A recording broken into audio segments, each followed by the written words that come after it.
నిర్గమాకాండము 15వ అధ్యాయం 26వ వచనం. నిర్గమాకాండం.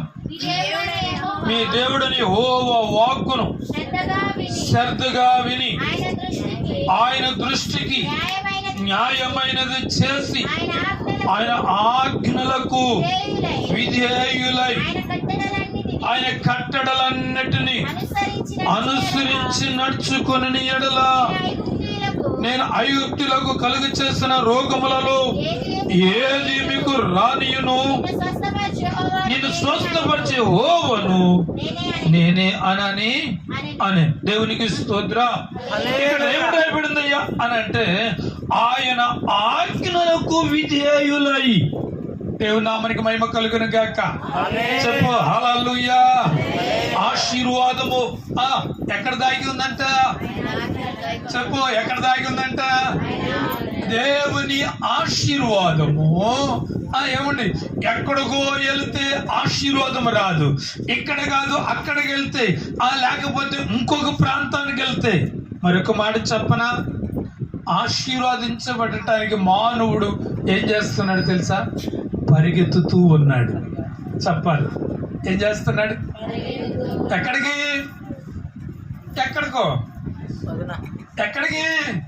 ఈ సంవత్సరం ఒక ప్రాంతానికి వెళ్తాడు చెప్పండి, నిష్ప్రయోజనంగా వస్తాడు. ఇంకొక సంవత్సరం ఇంకొక ప్రాంతానికి వెళ్తాడు, నిష్ప్రయోజనంగా వస్తాడు. అంటే గమనించండి ప్రియులారా, ఆశీర్వాదమును చూడాలి అని అంటే గమనించండి ప్రియులారా, నువ్వు ఉన్న చోటనే నువ్వు దీవించబడతావు, ఉన్న చోటనే ఆశీర్వదించబడతావు. నీకు తెలుసా, నువ్వు ఉన్న చోట అరణ్యము కావచ్చు, నువ్వు ఉన్న చోట ఎడారి కావచ్చు, దేవుని ఆజ్ఞలను అనుసరించి నడవగలిగినట్లయితే చెప్పు, అరణ్యమైన సస్యశ్యామలుగా మార్చగలుగుతాడు. గట్టిగా చెప్పు, ఎలాగ మారుస్తాడు? సస్యశ్యామలుగా మారుస్తాడు, ఆశీర్వాదకరంగా మారుస్తాడు. నీకు తెలుసా? గమనించండి ప్రియులారా, గమనించండి. మన పితరులు హాగర్ తన యొక్క బిడ్డను తీసుకొని అరణ్యములో నెక్కి, అనగా తరమపడ్డాడు. వినాలి, తరమపడ్డాడు, వెలకొట్టబడ్డాడు. ఉన్న నీళ్ళు, ఉన్న ఆహారము అయిపోయినాయి. ఇక ఏడవటం మొదలు పెట్టారు. బిడ్డ బాధ చూడలేక, బిడ్డ యొక్క శ్రమ చూడలేక వ్యాకులు చెందుతున్న సమయాలలో అరణ్యములోనే నీటి బుగ్గ పుట్టించాడు దేవుడు. చప్పట్లు కొడుతూ స్తోత్రం చెప్పు, గట్టిగా చెప్పు, గట్టిగా హల్లెలూయా. ఏం చెప్పాడు? అరణ్యముల అంత మాత్రమే కాదు. అవును ప్రియులారా, అంటే దేవుని యొక్క ఆజ్ఞలను, దేవుని యొక్క కట్టడలను, దేవుని యొక్క నియమములను మళ్ళా చెప్తా ఉన్నాను. ఆయన మనతో చెప్పేవన్నీ కూడా ఆజ్ఞలై ఉన్నాయి. స్తోత్ర. అలాగా ఆశీర్వదించబడటానికి కారణం ఏంటో తెలుసా? దానికంటే ముందు మరొక ప్రయాణం నడిచింది ఆమెకి. ఆమె అంతటా ఆమె వచ్చేసింది. దేవదూత ఆమెను కలుసుకుని, నువ్వు ఎక్కడి నుంచి వస్తున్నావు అని అడిగితే చెప్పండి, నా యజమానురాలైనా చెప్పు శారా యొద్ద నుండి నేను పారిపోయి వస్తున్నాను. దేవుడు అన్నాడు, మర్యాదగా ఎక్కడి నుంచి అయితే వచ్చావో మళ్ళీ అక్కడికే వెళ్ళన్నాడు. దేవునికి స్తోత్రం. దేవుడు చెప్పినట్లుగా చేస్తుంది, తిరిగి అక్కడికి వెళ్ళింది. దేవుడు బిడ్డ కలుగు చేశాడు, పెరిగి పెద్దవాడు అయ్యాడు. ఆమె అంతటా ఆమె రాలేదు, కానీ తరమపడింది, గెంటేయబడింది. మనుషులు గెంటేసరి కానీ నా దేవుడు ఆమెనేం చేయలేదు, గెంటి వేయలేదు. ఆమె కూర్చున్న చోటనే చెప్పండి, నీటి బుగ్గను పుట్టించాడు. అది అరణ్యం కదా, చెప్పాలి. అదేంటది?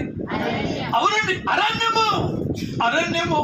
అంటే నేను ఇక్కడ తలంచిన మాట ఏంటంటే, ఆమె ఏడుపు, ఆమె వేదన, ఆమె యొక్క రోదన, కన్నీరు కార్చటం, ఆ యొక్క ఏడుపు విని దేవుడు దిగి వచ్చి ఒక ఉన్నతమైన కార్యం చేయటానికి కారణం ఏంటంటే, దానికంటే ముందు ఆమె ఎవరి మాట విన్నది చెప్పాలి. దానికంటే ముందు ఎవరి మాట విన్నది? దేవుని మాట విన్నది. నువ్వు వెళ్ళు. ఎక్కడికి? నీ యజమానురాలైనా చాలా యొద్దకు నువ్వు వెళ్ళు అని అంటే, వెళ్ళనంటే నోరు మూసుకుని వెళ్ళింది. కొద్ది సంవత్సరాలు తరమపడింది. నా దేవుడు ఆమె ఉన్న చోటనే నీటి బుగ్గను. ఇప్పుడు చెప్పండి, దేవుని ఆజ్ఞలను అనుసరిస్తే చెప్పు. దేవుని ఆజ్ఞలు ఏంటేంటి? ఆయన చెప్పింది నువ్వు చెప్పు. ఆయన చెప్పింది నువ్వు చేయటము. దేవునికి స్తోత్ర. అవును ప్రియులారా, ఆయన చెప్పింది మనం చేయటము. అలాగూ చేయగలిగినట్లయితే నా దేవుడు నిన్ను అలాగూ పైకి లేవనెత్తుతాడు. అలాగూ పైకి లేవనెత్తుతాడు. నీ స్థితిగతులన్నీ మారిపోతాయి. నీ పరిస్థితులన్నీ కూడా మారిపోతాయి. నీ పిల్లల జీవితాలన్నీ కూడా మారిపోతాయి. నీ స్థితిగతులు అన్నీ కూడా మారిపోతాయి. మరొక మాట చెప్పనా? అబ్రహాము కుమారుడైన ఇస్సాకు చెప్పు. కరువు వచ్చింది. అబ్రహాము కాలంలో వచ్చిన కరువు కాక మరొక కరువు వచ్చినప్పుడు ఎక్కడికి వెళ్ళాలి అర్థం కాక ఏమండి ఐగుప్తు దేశానికి వెళ్దాము అని అనుకున్నాడు. అయితే దేవుడు తనతో మాట్లాడిన మాట ఏంటంటే, నువ్వు అక్కడికి వెళ్ళొద్దు. నేను చెప్పిన దేశం ఉంది, నువ్వు పరవాసిగా ఉండు. దేవునికి స్తోత్ర. అలాగే ఉన్నాడు. అవును ప్రియులారా, నేను నిన్ను దీవిస్తాను అన్నాడు. నేను ఆశీర్వాదిస్తాను అని అన్నాడు. వినండి, ఈ మాటలని మీకు ఎందుకు చెప్తున్నాను అని అంటే, ఆజ్ఞలు అంటే ఇశ్రాయేలు ప్రజలకు ఇచ్చిన ఆజ్ఞలు మాత్రమే కాదు, దేవుడు వారితోనే కానీ, దేవుడు మనతోనే కానీ ఆయన ఏమి మాట్లాడి ఏది చేయమంటున్నాడో అది చేయటమే దేవుని ఆజ్ఞలు. దేవునికి స్తోత్ర. చెప్పు హల్లెలూయా. గట్టిగా స్తోత్రం చెప్పు. హల్లెలూయా. విత్తనం వేశాడు, నూరంతలుగా ఫలము పొందాడు. మీకు తెలుసా, అతడు గొప్పవాడయ్యేంత వరకు క్రమక్రమముగా అతన్ని దీవించాను అని రాయబడింది. వింటున్నారా? కాబట్టి ఇప్పుడు చెప్పండి ఆశీర్వాదం ఎక్కడ దాగి ఉందంట? చెప్పలే, ఎక్కడ దాగి ఉందంట? ఏమండి, దేవుని ఆజ్ఞలను అనుసరించకుండా నువ్వు 30 సంవత్సరాలు విశ్వాస అయినా నువ్వు ఆశీర్వాదం చూడలేవు. దీవెన అనేది చూడలేవు. అభివృద్ధి అనేది చూడలేవు. అవును ప్రియులారా, నువ్వు దేవుని ఆజ్ఞ ప్రకారం నడుచుకో. నా దేవుడు అరణ్యమైన సరే సస్యశ్యామలుగా నిన్ను మారుస్తాడు. అది మాత్రమే కాదు, ఏమీ లేని పరిస్థితులను కూడా ఉన్నట్లుగా ఆయన చేయగలిగే దేవుడు. ఇప్పుడు చెప్పండి, దేవుని యందు నిలిచి ఉండటం అంటే ఏంటి? దేవుని ఆజ్ఞలను అనుసరించి గైకొనడం. దేవునికి స్తోత్ర. రెండవ మాట కూడా అక్కడ రాయబడింది. మళ్ళా మూల వాక్యంలోనికి వద్దాం. రెండవ మాట కూడా అక్కడ రాయబడింది. 9వ వచనంలో తండ్రి నన్ను ఎలాగూ ప్రేమించను. 15వ అధ్యాయము 9వ వచనం. తండ్రి నన్ను ఎలాగూ ప్రేమించను, నేను మిమ్మును అలాగూ ప్రేమించుతుని, నా ప్రేమ యందు నిలిచి ఉండుడి. దేవునికి స్తోత్రం చెప్పు.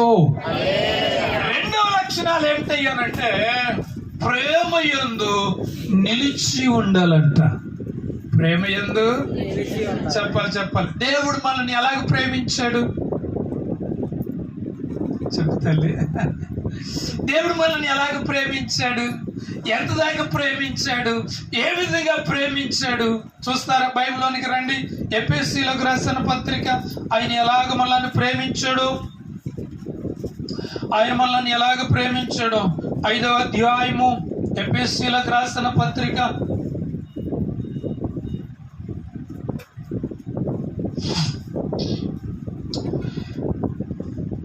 దేవుని నామానికి మహిమ కలుగును గాక.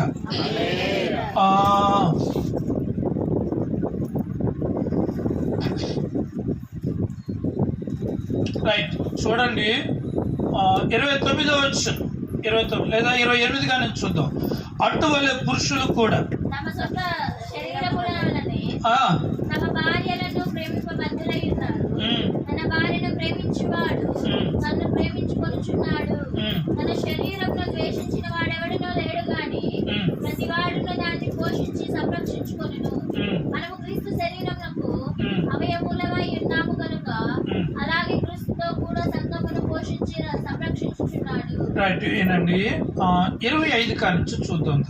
25 పురుషులారా మీరును మీ భార్యలను ప్రేమించుడి, అటువలే క్రీస్తు కూడా సంఘమును ప్రేమించి అది కలంకమైనను ముడతైనను అట్టిది మరి ఏదైనను లేక పరిశుద్ధమైనది గాను నిర్దోషమైనది గాను మహిమ గల సంఘము గాను ఆయన తన ఎదుట దాన్ని నిలబెట్టుకుని వలనని వాక్యము చేత పవిత్రపరిచి పరిశుద్ధపరచుటకై దాని కొరకు తన్ను తాను అప్పగించుకొనెను. దేవునికి స్తోత్ర. ఏం చేస్తాడంట? దేవుడు సంఘాన్ని ఎలాగ ప్రేమించాడు? అమ్మా ఇటు చూడాలి, నా వైపు చూడండి. సంఘాన్ని ఎలాగ ప్రేమించాడంట? కలంకమైనను ముడతైనను అట్టిది మరి ఏదైనను మహిమ కలిగిన సంఘముగా. ఇప్పుడు చెప్పండి, దేవుడు అంటే మనల్ని ఏం చేస్తాడంట? ప్రేమించాడంట. సంఘాన్ని దేవుడు ఏం చేస్తాడంట? ప్రేమించాడంట. దేవునికి స్తోత్ర. ఎటువంటి ప్రేమ? కలంకము లేని ప్రేమ, ముడతైనను లేని ప్రేమ. ఆ సంఘము కొరకు తను తాను ఏం చేసుకున్నాడంట? అప్పగించుకొనేను. దేవునికి స్తోత్ర. ఏం చేసుకున్నాడంట? అవునండి. అంటే ఇప్పుడు చెప్పండి, ఆయన సంఘము అని అంటే 4 పక్కల 4 గోడలు కట్టి రేకో స్లాబ్ కాదు. సంఘం అని అంటే నువ్వే. దేవునికి స్తోత్ర. సంఘం అంటే ఎవరు? నువ్వే. సంఘం అని అంటే మనమే. సంఘం అంటే నువ్వే. సంఘం అంటే ఎవరు? హలో, అందరు ఇక్కడ ఉన్నారా? సంఘం అంటే ఎవరు? చెప్పాలి. సంఘం అంటే ఎవరు? నేను లేదా మనము. దేవునికి స్తోత్ర. అంటే ఇప్పుడు చెప్పు, నీ కొరకు నా కొరకు ఆయన తన ప్రేమను వెల్లడపరిచాడు. దేవునికి స్తోత్ర. ఇంకా రోమపత్రికలు ఇంకో చక్కని మాట రాయబడి ఉంటుంది ఆయన ప్రేమను గురించి. 5వ అధ్యాయం రోమపత్రిక 5వ అధ్యాయం 8వ వచనం. అయితే దేవుడు మన యెడల తన ప్రేమను వెల్లడిపరచుచున్నాడు. ఎట్లనగా మన ఇంకను పాపులమై ఉండగానే క్రీస్తు మన కొరకు చనిపోయాను. చాలండి. ఏమండి ఏం చేస్తాడంట? చెప్పండి తల్లులు. ఏమండి ఆయన మనల్ని ఏం చేస్తాడంట? ప్రేమించాడంట. చెప్పాలి. ఆయన మనల్ని ఏం చేస్తాడంట? ఎలాగో ప్రేమించాడు. మనం ఇంకను ఏమై ఉండగా? పాపులమై ఉండగా. దేవునికి స్తోత్ర. ఇప్పుడు చెప్పు, ఆయన మనలను ప్రేమించాడు. ఆయన యందు నువ్వు నిలిచి ఉండాలి. చెప్పు, ఏం చేయాలంట? ఆయన యందు నువ్వు నిలిచి ఉండాలి. దేవునికి స్తోత్ర. అవును ప్రియులారా, నేను మరలా చెప్తా ఉన్నాను ఆయన మనల్ని ప్రేమించాడు. స్తోత్ర. అంటే సంఘాన్ని ప్రేమించిన విధానం ఏంటో మనం చూసాం. అలాగనే గమనించండి, మనలను పాపులను ప్రేమించిన విధానం ఏంటి కూడా చూసాం. ఆయన ఎలాగ ప్రేమించాడు? కలంకమైనను ముడతైనను అట్టిది మరి ఏమి లేక. దేవునికి స్తోత్ర. తనకు తానే ఏం చేసుకున్నాడంట? అప్పగించుకున్నాడంట. ఇక్కడ రోమపత్రికలు చూడగలుగుతున్నాం.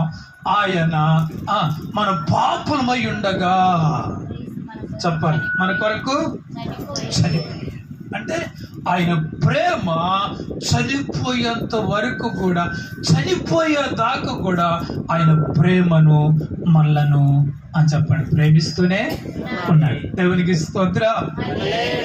వినండి, గమనించండి ప్రియులారా, ప్రభువారు మరొక గొప్ప అద్భుతమైన మాట ఏమిటయ్యా అని అంటే, అద్భుతమైన మాట ఏంటంటే, ఆయన మనల్ని ప్రేమించినట్లుగా ప్రేమించి తన యొక్క కార్యాన్ని, తన యొక్క విధానాన్ని ఏమాత్రం కూడా తగ్గకుండా ప్రాణం పెట్టినంతగా ఆయన మనలను ప్రేమించాడు. అయితే ఆ ప్రేమ యందు నువ్వేం చేయాలి?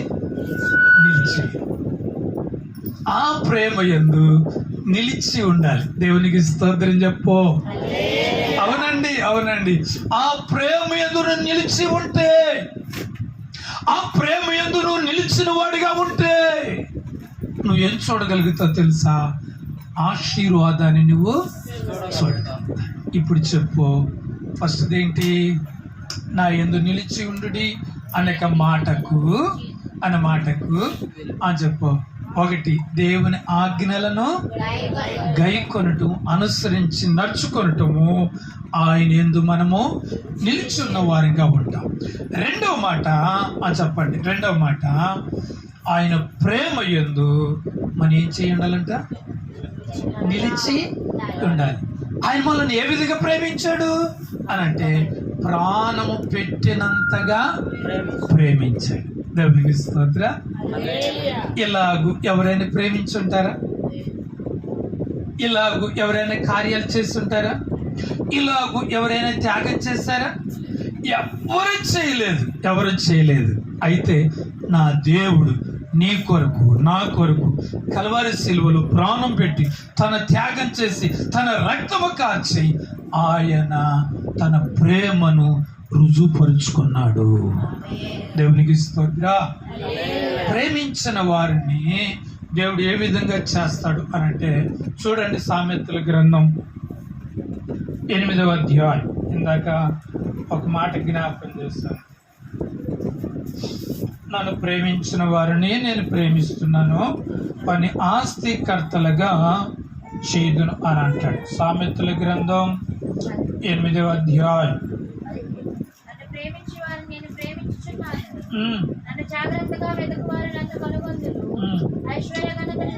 దానికంటే 21వ వచనం చూడండి ఒకసారి. నన్ను ప్రేమించు వారిని ఆస్తికర్తలుగా చేయుదును, వారి నిధులను నింపుదును.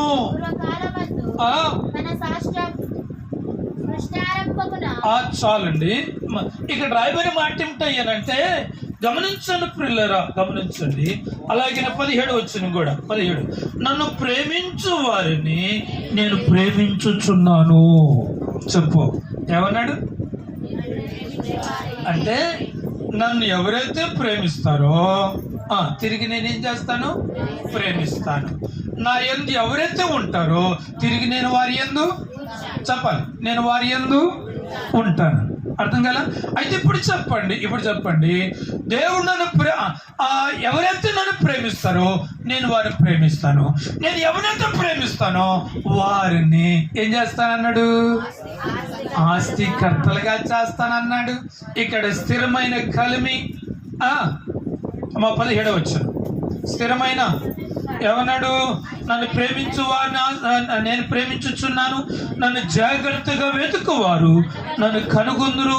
ఐశ్వర్యము, ఘనతలు, స్థిరమైన కలిమియు, నీతియు నా యొద్ద ఉన్నది. స్తోత్రం చెప్పు, గట్టిగా చెప్పు. హల్లెలూయా, హల్లెలూయా. అంటే వినండి, ఈ రాత్రికాల సమయంలో ప్రభువారు ఒక అద్భుతమైన, ఒక ఆశ్చర్యకరమైన ఒక సంఘటన ఏమిటయ్యానంటే, నువ్వు దేవుణ్ణి అని చెప్పు ప్రేమించినట్లుగైతే ఆయన నిన్ను ప్రేమిస్తాడు. ఆయనను ప్రేమించిన వారిని ఏం చేస్తాడంట? చెప్పు, ఏం చేస్తాడంట? ఆస్తికే కర్తలుగా చేస్తాడంట. దేవుని నామానికి మహిమ కలిగిన గాక. ఉన్నతమైన ఆశీర్వాదము. ఒక భక్తుడు ఇలాగ పాట పాడతాడు. ఏమైనా తెలుసా? నేనెందుకని నీ స్వత్తుగా చెప్పగొట్ట మారితిని యేసయ్యా నీ రక్తమూచే కడగా గట్టిగా గట్టి కొట్టండి యేసయ్యా రక్తమూచే కడగబడినందున నీ అనాది ప్రణాళికలో ఆశించెను నా హృదయసి నీ అనాది ప్రణాళిక ఆశించెను నా హృదయ సీమా నీలో నేనుండుటే నాలో నీ ఉండుటే నా ఆత్మీయ అనుభవమే పరిశుద్ధాత్ముని అభిషేకముతో నే పరిపూర్ణత చెందేదా నీలో నేనుండుటే నాలో నీ ఉండుటే నా ఆత్మీయ అనుభవమే పరిశుద్ధాత్ముని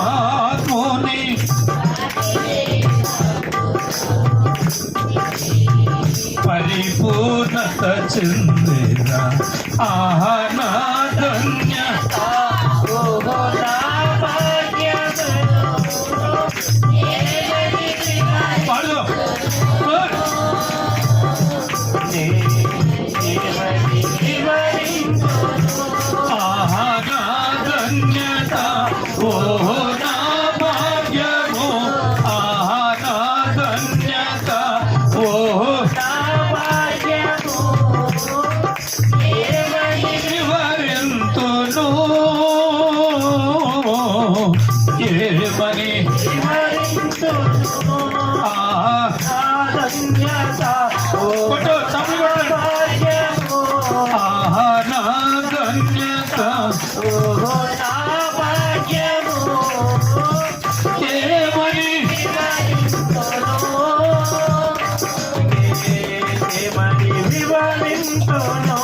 నీలో నేనుండుటే నాలో నీ ఉండుటే నా ఆత్మీయ అనుభవమే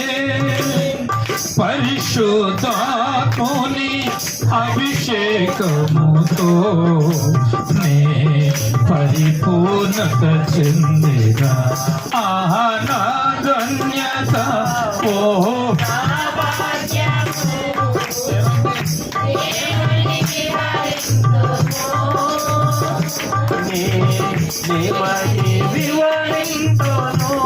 ఆహా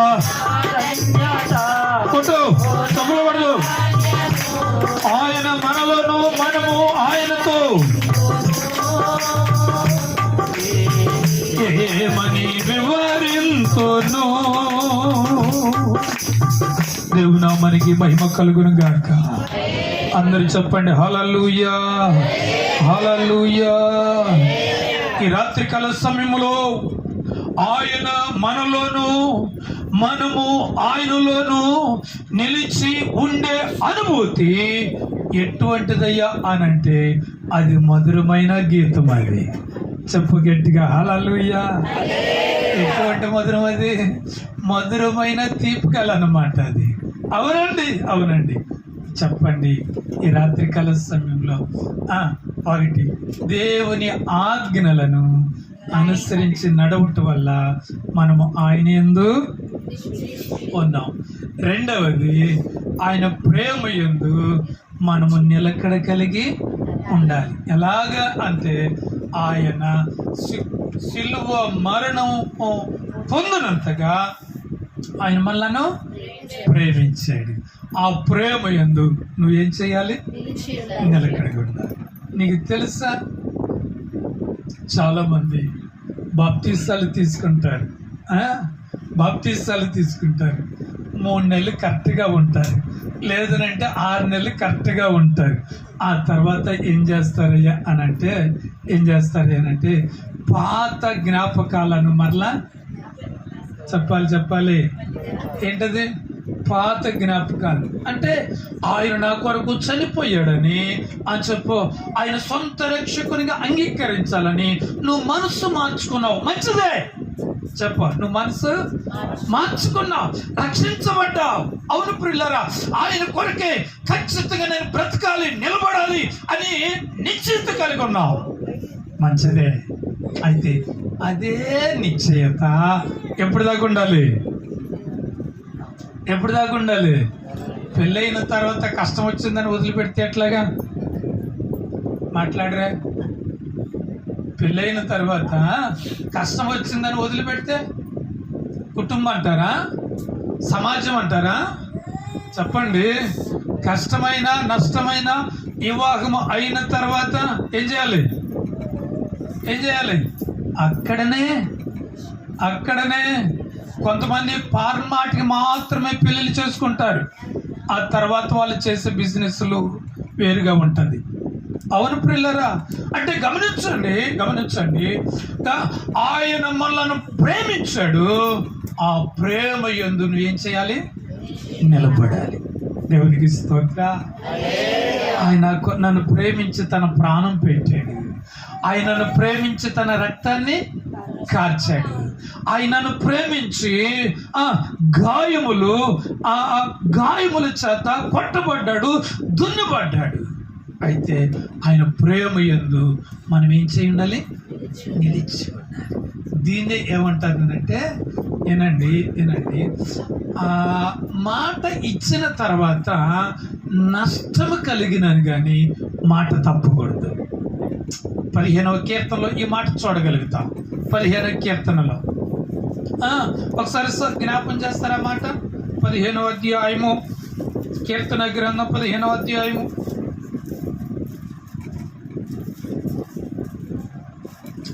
చదవండి సార్, లేదా దొరకలేదు మీకు? దేవుని నామానికి మహిమ కలుగును గాక. ప్రమాణం చేయగా చూడండి ఒకసారి 4వ వచనం కానుండి కింద లైన్లో, అతడు ప్రమాణము చేయగా నష్టము కలిగినను మాట తప్పడు. దేవునికి స్తోత్రం చెప్పు. ఏమంటే ప్రమాణము చేయగా అంటే ప్రమాణము నోట మాటతో చేస్తారా, మోగ సైకితో చేస్తారా? కదా, చెప్పాలి. ప్రమాణం ఎలాగ చేస్తారు? ఏమండి, కొంతమంది రాజకీయంగా వారు గెలిచిన తర్వాత గెలవక ముందు ఎన్నో మాటలు ప్రమాణాలు చేస్తారు. తర్వాత ఏమండి అసెంబ్లీలో కూడా వాళ్ళు ప్రమాణాలు చేస్తారు. అసలు నేను మాట తప్పను అని అంటారు. చెప్పాలి, నేనేం చేయను? నిజమండి, నా దృష్టికి వచ్చినవన్నీ కూడా నేను న్యాయమే. చెప్పండి సార్, అవునే కదా? చేస్తారంటావా? చెయ్యరు. అవునండి. అంటే గమనించండి, ఇక్కడ రాయబడిన మాట ఏమిటయ్యా అని అంటే, అతడు ప్రమాణము చెయ్యగా చెప్పు నష్టము కలిగినని కానీ మాట. మనం కూడా క్రైస్తవులైన మనం కూడా పెళ్లిలో ప్రమాణాలు చేస్తాం. బాప్తీసాలు తీసుకునేటప్పుడు ఈ మధ్య మన ఊరు మన సంఘంలో ఎన్నిసార్లు ఇచ్చారు సార్ బాప్తీసాలు?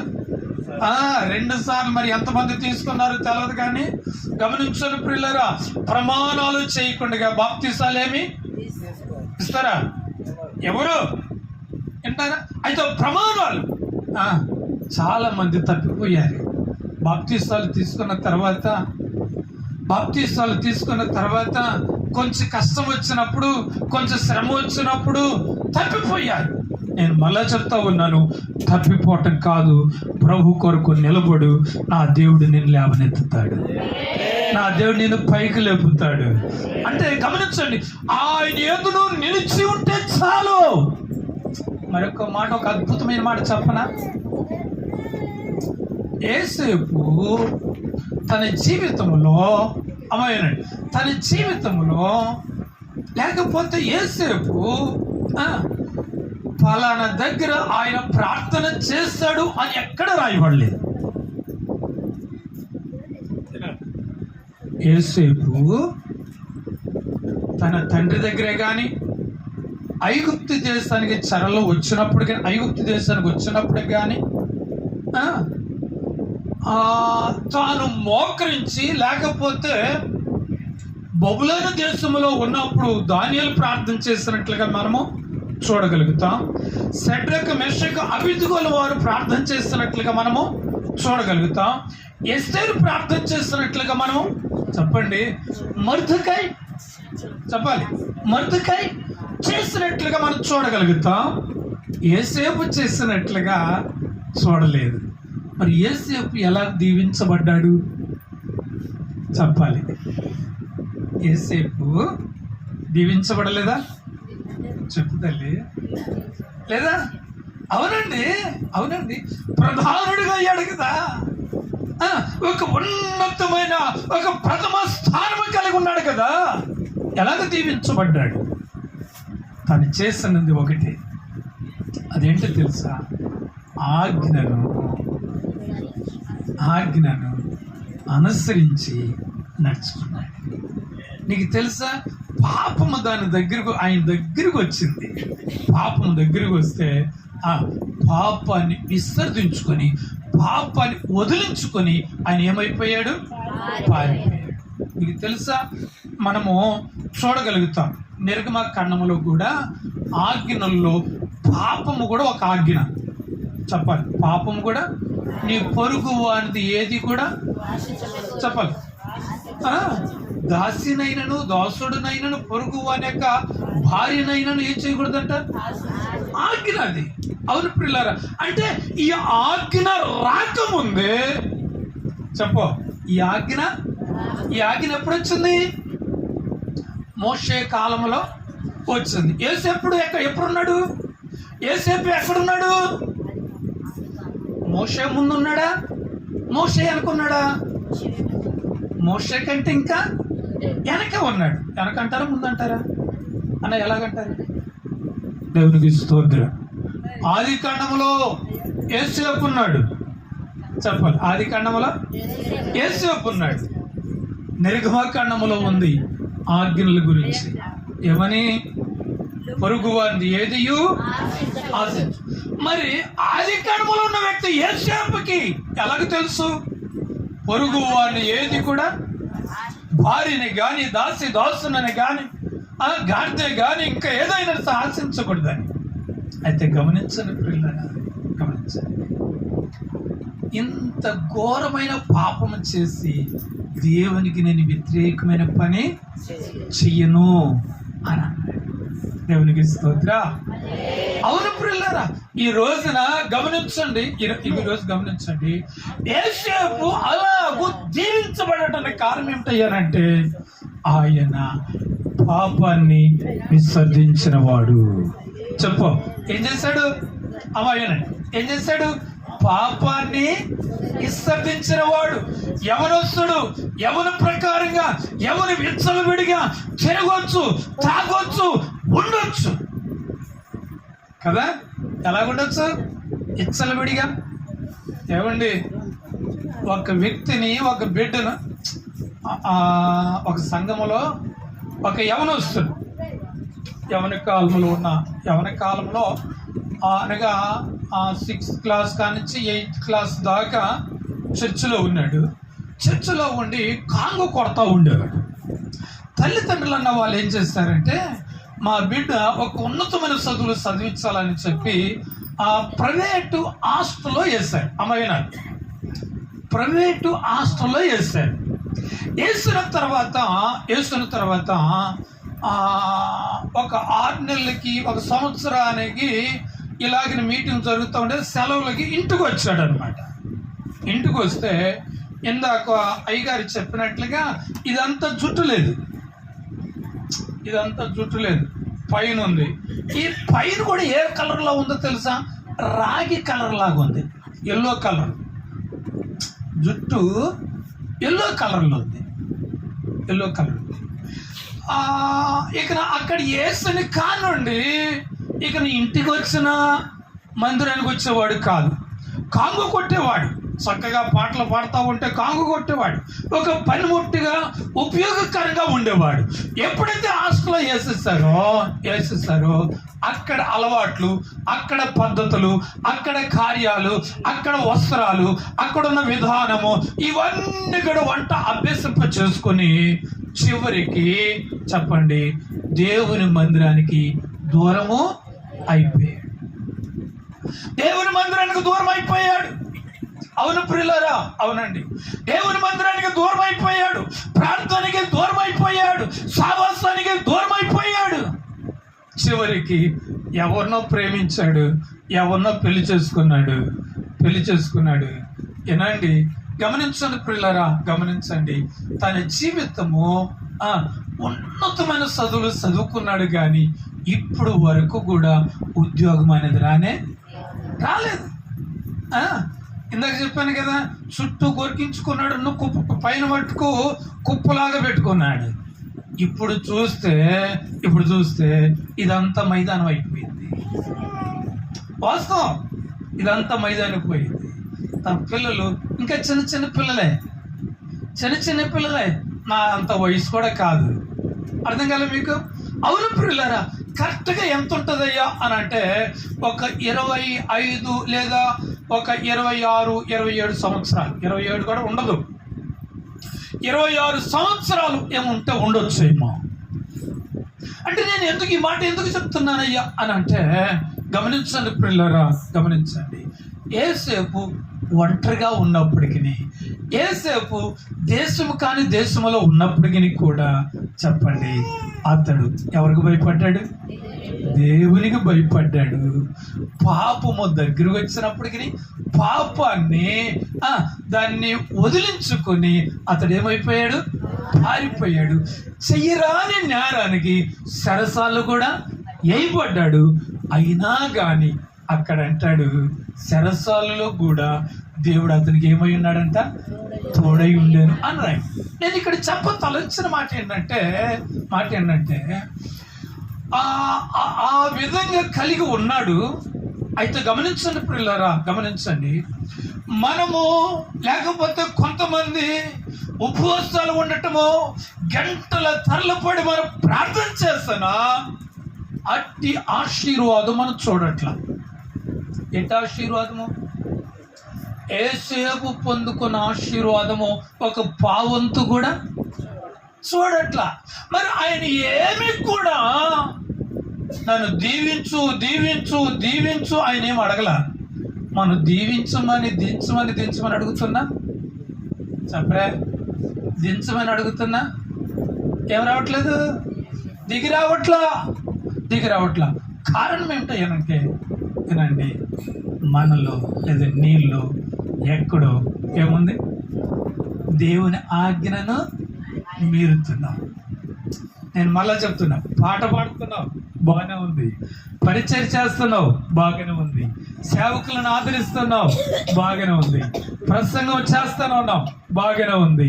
ఎన్ని చేస్తున్నా దేవుని ఆజ్ఞలను నువ్వు మీరితే, చెప్పు, దేవుని ఆజ్ఞను మీరితే.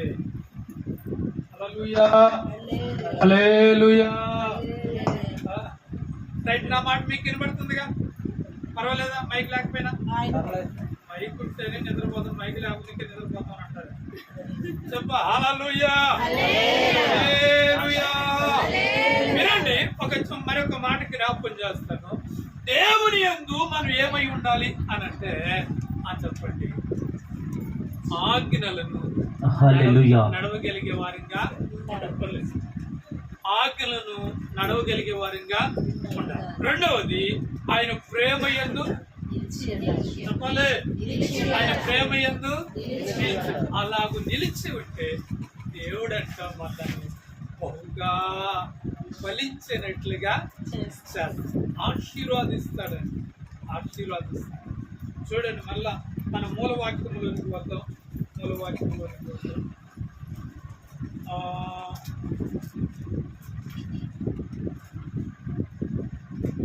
వచనం కానీ 15వ అధ్యాయము నా యందు మీరును నా యందు మీరును మీ యందు నా మాటలను నిలిచి ఉన్న ఎడల మీకేది ఆ, ఇష్టమో అడుగుడి ఆ, అది మీకు అనుగ్రహింపబడును. ఆ. మీరు బహుగా ఫలించుట వలన మీరు బహుగా ఫలించుట వలన నా తండ్రి మహిమపరచబడును. ఆ, ఇందువలన మీరు నా శిష్యులగుదురు. చాలు చాలు. దేవుని నామమునకి మహిమ కలుగును గాక. ఈ అధ్యాయములో ఈ కొన్ని వచనాలలో మనకేం కనబడుతాయి అనంటే మీరు ఫలిస్తారు. ఇవే కనబడుతున్నాయి, ఇవే కనబడి మీరు ఫలిస్తారు. ఇప్పుడు చెప్పండి, మనం ఎక్కడ ఉంటే ఫలిస్తాం? దేవుని యందుంటే అమ్మా చెప్పండి, దేవుని యందుంటే ఫలిస్తాం. దేవుని యందు ఉండటం అంటే ఒకటి దేవుని ఆజ్ఞను, రెండు ఆయన ప్రేమ యందు నిలిచి ఉండటం, మూడవది కూడా జ్ఞాపకం చేస్తాం. చూడండి, ఎఫెసీయులకు రాసిన పత్రిక, ఎఫెసీయులకు రాసిన పత్రిక 2వ అధ్యాయము 20వ వచనం. 2వ అధ్యాయం 20వ వచనం. క్రీస్తు యేసే ముఖ్యమైన మూలరాయి ఉండగా అపోస్తలులను ప్రవక్తలను వేసిన పునాదుల మీద మీరు కట్టబడి ఉన్నారు. ఎక్కడుంటా అమ్మా, ఎక్కడ కట్టబడి ఉన్నారంట? ఏంటి? క్రీస్తు యేసు ఎన్ని 2:20 కదా. మరొకసారి చదవండి. క్రీస్తు యేసు ముఖ్యమైన మూలరాయి ఉండగా అపోస్తలులను ప్రవక్తలను వేసిన పునాది మీద మీరు కట్టబడి ఉన్నారు. స్తోత్రం చెప్పు, గట్టిగా చెప్పు. నిద్రపోయేవారు చెప్తారా? ఎవరు లేరా? దేవునికి స్తోత్రం. మిమ్మల్ని అందరూ దీవించును గాక. హల్లెలూయా. ఇక రాబోయే మాట ఏమిటయ్యానంటే, క్రీస్తు యేసే మూలకు రాయి ఉండగా అపోస్తలులను ప్రవక్తలను వేసిన పునాది మీద మీరు కట్టబడి ఉన్నారు. దేవునికి స్తోత్రం. ఇప్పుడు వారు కట్టబడి ఉన్నారు. ఇప్పుడు వారితో పాటు ఇప్పుడు మనం కూడా ఏం చేయబడాలి? వాళ్ళు ఏమై ఉన్నారు? కట్టబడి ఉన్నారు. ఇప్పుడు మనం కూడా ఏం చేయాలి? కట్టబడాలి. స్తోత్ర. మనం ఏం చేయబడాలి? నా వైపు చూడండి, నా వైపు. స్తోత్ర. గట్టిగా చెప్పు. అంటే గమనించండి పిల్లలు. అమ్మ ఇచ్చేసారు నీ తాగుతూ వాక్యం వింటారు. దేవునికి స్తోత్ర. వినండి, దేవుని వాక్యం అనగా క్రీస్తు యేసే ముఖ్యమైన మూలరాయి ఉండగా అపోస్తలులను ప్రవక్తలను వేసిన మూలరాయి మీద, వాటి యొక్క పునాది మీదంట మనం ఏం చేయబడి ఉన్నామంట? కట్టబడి ఉన్నాము. హల్లెలూయా.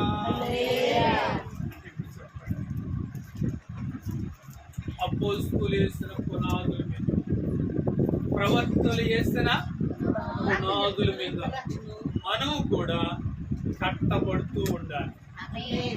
కట్టబడాలి అనగా కట్టబడిన మనము మనం ఓడ పెరుక్కోకూడదు. ఎవరు కట్టబడిన మనము? బైబిల్లో సామెతల గ్రంథం 14వ అధ్యాయంలో ఒక మాట రాయబడింది. ఆ బైబిల్ చూడొద్దులే. జ్ఞానవంతురాలు తన ఇల్లు కట్టుకొనును, 3 రాలు ఏం చేసుకుంటుందంట? రోజుకు ఒక తాటకి పీకేస్తా ఉంటే, రోజుకు ఒక తాటకి పీకేస్తా ఉంటే ఏమైంది? కట్టబడిన రాయి ఒక్కోటి పీకేస్తా ఉంటే ఏమైంది? ఇచ్చేవాళ్ళు సైలెంట్ గా ఇచ్చేయాలి. అటు ఇటు అటు తిరిగి చూడకూడదు. దేవునికి స్తోత్ర. నా ట్రాక్ పెట్టాను, ఒక పాట అని పాడదాం.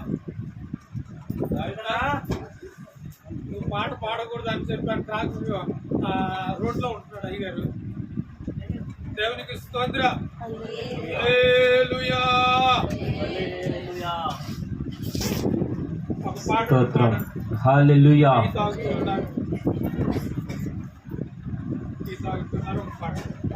హల్లెలూయా.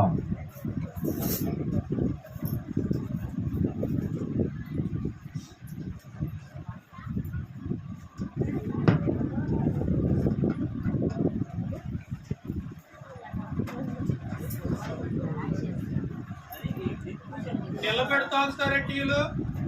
హల్లెలూయా. ఒక 5 నిమిషాలు లేచి నిలబెడతాగండి, పర్వాలేదు.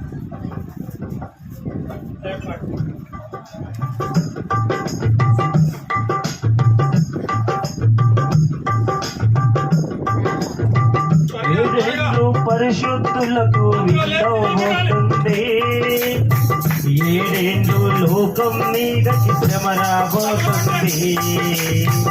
ఏడేళ్ళు పరిశుద్ధులకు విందవుతుంది, ఏడేళ్ళు లోకం మీదకి శ్రమ రాబోతుంది. లోకమంతా శ్రమకాలం, లోకమంతా శ్రమకాలం, విడువబడుగా బహుఘోరం, విడువబడుగా బహుఘోరం. యేసు రాజుగా వచ్చుతున్నాడు, లోకమంతా తెలుసుకుంటారు. యేసు రాజుగా వచ్చుచున్నాడు. లోకమంతా తెలుసుకుంటారు. రవి కోటి తేజుడు, రమ్యమైన దేవుడు, రవి కోటి తేజుడు, రమ్యమైన దేవుడు, రారాజుగా వచ్చుచున్నాడు. యేసు రాజుగా వచ్చుచున్నాడు. యేసు రాజుగా వచ్చుచున్నాడు. లోకమంతా తెలుసుకుంటారు. యేసు రాజుగా వచ్చుచున్నాడు. లోకమంతా తెలుసుకుంటారు. ఏడేళ్ళ పరిశుద్ధులకు అందబోతుంది, ఏడేళ్ళ పరిశుద్ధులకు విందబోతుంది. ఏడేళ్ళ లోకం మీదకి రాబోతుంది. ఏడేళ్ళ లోకం మీదకి శ్రమ రాబోతుంది.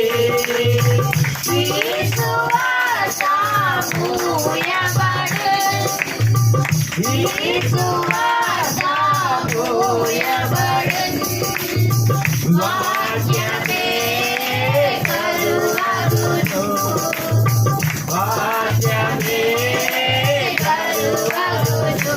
యేసు రాజుగా వచ్చుచున్నాడు. భూలోకమంతా తెలుసుకుంటారు. యేసు రాజుగా వచ్చుచున్నాడు.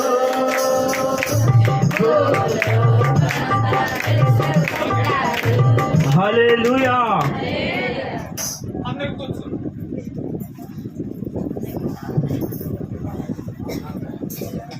ఒకసారి మనము దేవునికి గట్టిగా స్తోత్రం చెప్తామా? గట్టిగా చెప్పు. రైట్. ఒక 5 నిమిషాలలో నేను వాక్యాన్ని ముగిస్తాను.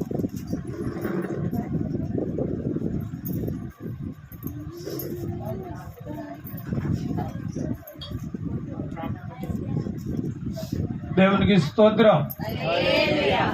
కాబట్టి వినండి, ఒక 5 నిమిషాల్లో నేను వాక్యాన్ని ముగిస్తాను.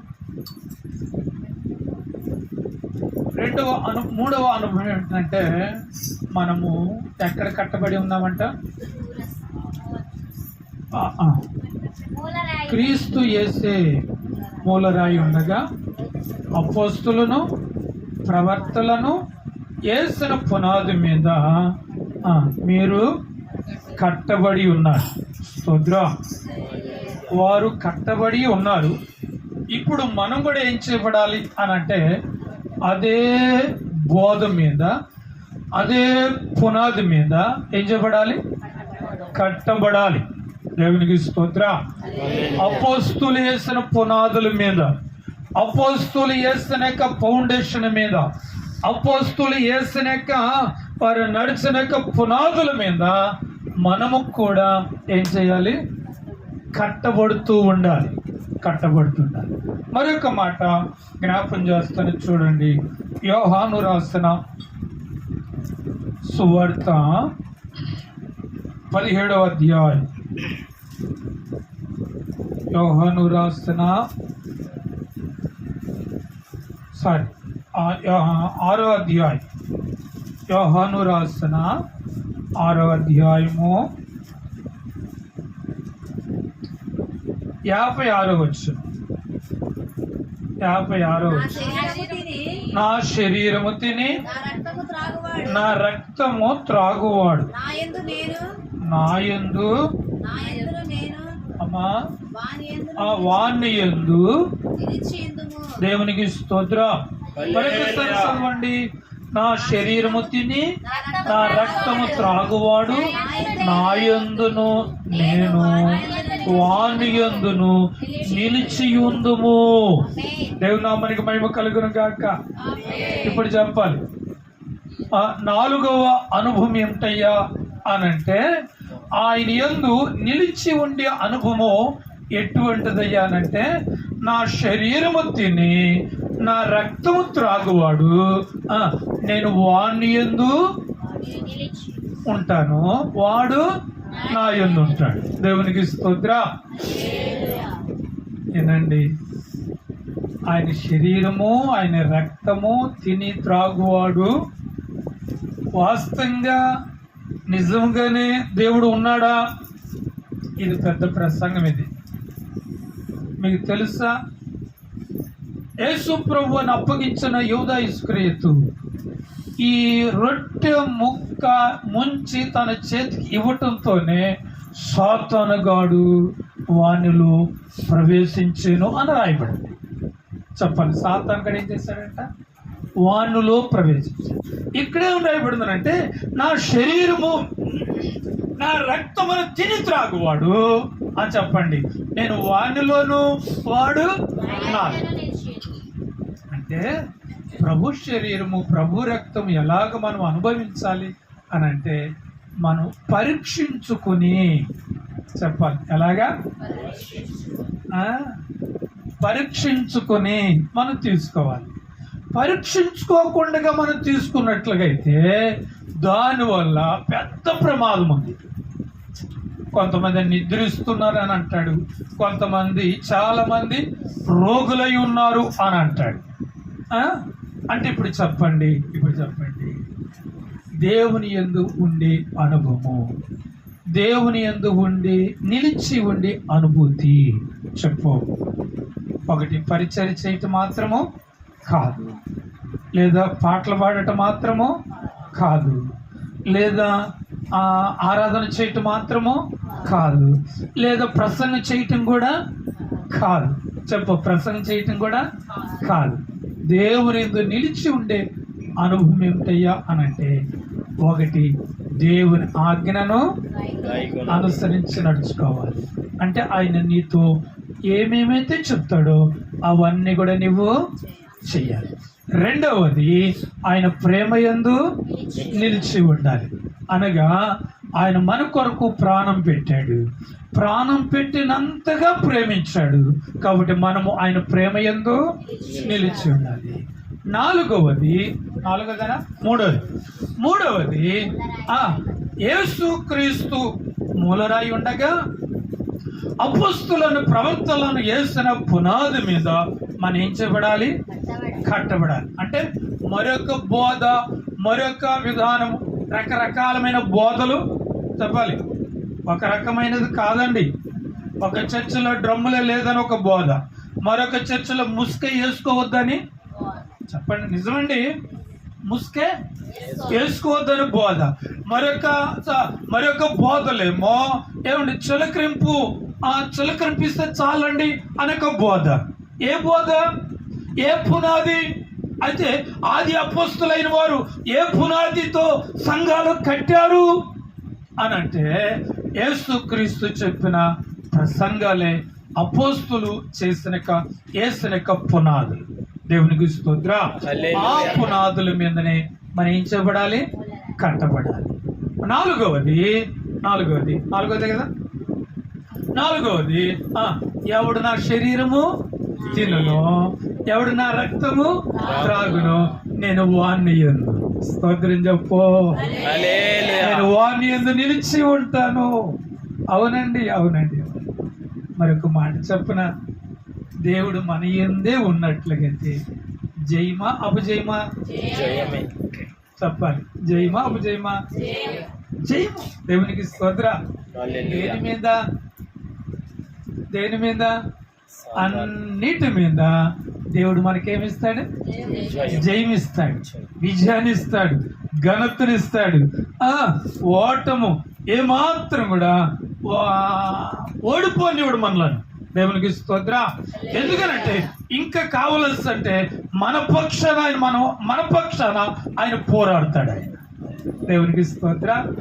కాబట్టి ప్రియులారా, ఈ రాత్రికాల సమయంలో దేవుడు మనతో ఒక అద్భుతమైన మాట మాట్లాడాడు.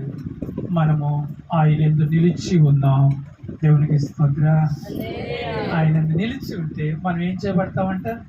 బహుగా ఈ లక్షణాలను కలిగి ఉంటే చెప్పు, దీవుని కొరకు ఎక్కడికో పరిగెత్తవలసిన అవసరత లేదు. నువ్వు ఉన్న చోటైనా ఒక ఊరినే పుట్టించగలుగుతాడు.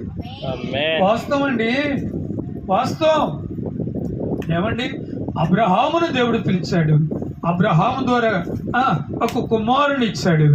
ఆ కుమారుడికి 2 కుమారులు కదా. అబ్రహాం కుమారుడు ఎవరు? వాగ్దాన కుమారుడు ఎవరు? ఇస్సాకుకి ఎంతమంది? 2. దేవుడు ఎవరిని ఏర్పాటు చేసుకున్నాడు? యాకోబుకి ఎంతమంది? 12 మంది. ఇశ్రాయేలు గోత్రాలు ఎన్ని మంది? 12 గోత్రాలు. ఇప్పుడు ఇశ్రాయేలు దేశం ఎవరు? యెరూషలేము పట్టణం ఎవరండి? ఇశ్రాయేలు ప్రజలే కదా. అబ్రహాం యొక్క సంతానమే కదా. అవునే కదా. ఇప్పుడు తీర్థయాత్రలు యెరూషలేము చూసి వద్దాము, ఇశ్రాయేలు దేశం చూసి వద్దాము అని వెళ్ళేసి వస్తున్నారు కదా. మరి ఆ ప్రజలు ఎవరు? ఆ ప్రజలు ఎక్కడ వాళ్ళు? ఎక్కడి నుంచి అని అంటే అబ్రహాం యొక్క సంతానం. వింటున్నారా? అంటే ఏమీ లేని శూన్యమైన పరిస్థితుల్లో అని చెప్పు ఇశ్రాయేలుకి ఒక దేశాన్నే కలుగు చేశాడు. కారణం ఏంటంటే అబ్రహాము దేవుని మాట నమ్మాడు, దేవుని ఆజ్ఞను అనుసరించాడు, నడుచుకున్నాడు. కాబట్టి నువ్వు కూడా దేవుని మాట విను తల్లి. ఇప్పుడు వరకు చూడని ఆశీర్వాదం నువ్వు చూస్తా, ఇప్పుడు వరకు చూడని దీవెన నువ్వు చూస్తా. ఆజ్ఞలంటే ఏదో కాదు, ఆయన ఏది చెప్తే అది నువ్వు